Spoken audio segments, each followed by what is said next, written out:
उफनाई कोयल नदी से 2 युवकों को किया गया रेस्क्यू। एसडीएम का प्रयास लाया रंग। कांडी कोयल नदी में अचानक बाढ़ आने से खरौंदा गांव के 2 व्यक्ति कोयल नदी के बाढ़ में फंसे हुए हैं। श्रवण मेहता के 18 वर्षीय पुत्र कुश कुमार मेहता व रामेश्वर मेहता के 22 वर्षीय पुत्र राकेश कुमार मेहता कोयल नदी में टापू पर फंसे हुए थे। उक्त दोनों अपने मवेशी को लेकर सुबह में कोयल नदी के ढीला में चराने गए थे कि अचानक नदी का जलस्तर काफ़ी बढ़ गया और दोनों फंस गए। दोनों में से एक राकेश कुमार दिव्यांग है। उधर उसके माता पिता का रो रो कर बुरा हाल था।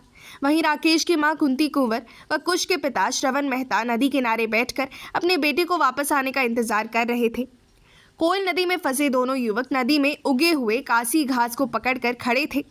घटना की सूचना पाकर अंचला अधिकारी राकेश सहाय, थाना प्रभारी अविनाश राज, मुखिया परिखाराम, उप मुखिया रवि कुमार मेहता घटनास्थल पर कैंप किए और निकलवाने के लिए प्रयास करते रहे। सीओ व थाना प्रभारी पलामू जिला के मोहम्मदगंज जाकर 3 गोताखोरों को नदी में भेजा गया है। खरौंदा गांव में हजारों की संख्या में लोग कोयल नदी के किनारे युवकों के बाहर निकलने का इंतजार करते देखे गए। वहीं एसडीओ संजय कुमार पांडे के नेतृत्व में कड़ी मशक्कत के बाद नदी में फंसे राजेश व कुश को रेस्क्यू कर लिया गया। बताते चले कि राकेश को पलामू के मोहम्मदगंज के स्थानीय गोताखोर रामचंद्र चौधरी व टाइगर चौधरी ने रेस्क्यू किया, जबकि कुश कुमार को गढ़वा के अन्य राज नावारी राम से आए मोटर बोट टीम, मछुआरों की रेस्क्यू टीम छोटन अंसारी, आयरन सिंह, विजय सिंह, अभिजीत सिंह एवं समी अंसारी के द्वारा देर शाम 8 बजे निकाला गया। इस तरह से लगभग 9 घंटे बाद दोनों को रेस्क्यू कर लिया गया। इस दौरान अनुमंडल पदाधिकारी संजय कुमार के राजेश एवं कुश को संतावना देते हुए समझाया कि ऐसी स्थिति में नदी के किनारे नहीं जाना चाहिए और परिजनों को भी संतावना दिया। साथ ही उन्होंने लोगों से अपील करते हुए कहा कि नदी या डैम किनारे सोच समझ कर जाना चाहिए, क्योंकि बरसात के मौसम में नदी में पानी अचानक कब बढ़ जाए इसकी कोई गारंटी नहीं है। इसीलिए लोगों से आग्रह है कि लोग सोच समझ कर ही नदी और डैम की ओर जाएं।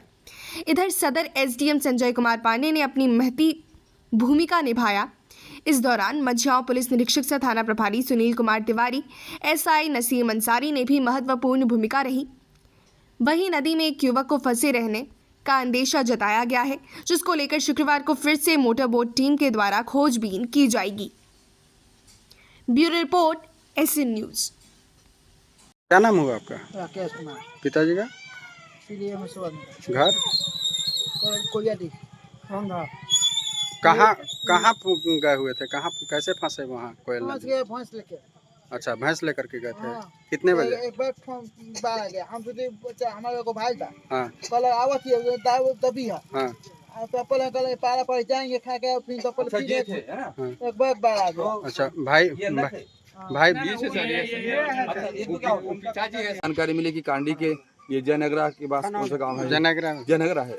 यहाँ पर भी 2 बच्चे शायद किशोर हैं, वो अभी हम लोग वहाँ तक नहीं पहुँच पाए हैं, सिर्फ दूर से कैमरा से देखा है। टापू में वो ही फंसे हुए हैं और चूँकि शाम होने की ओर है तो अभी अभियान हम लोगों ने शुरू किया है और आशा करते हैं कि आधा घंटा पौन घंटे के अंदर हम लोग उनको साकुशल किनारे तक ले आएंगे। सर नदी और की साथ ही जो है हम यहाँ के लोगों से अपील करेंगे कि जब हर साल ऐसा होता है कि पानी का स्तर बढ़ना है तो क्यों अपने बुजुर्गों को या बच्चों को नदी किनारे जाने देते हैं, खासकर टापू में जाने देते हैं। और ये तो हर साल के लिए समस्या है, तो अलर्ट रहना, खासकर नदी किनारे जितने भी गांव बसे हैं और कोयल और सोन तो यहाँ बड़े खतरनाक है। इन दोनों के किनारे बसे लोगों को पूरी तरह से सतर्क रहना होगा और पानी के जल स्तर पर नजर रखना होगा, तभी नदी के आसपास जाना होगा।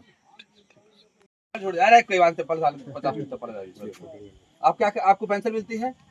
पेंशन मिलती है आपको? मिलता है ना? चलिए हाँ चलिए ठीक है।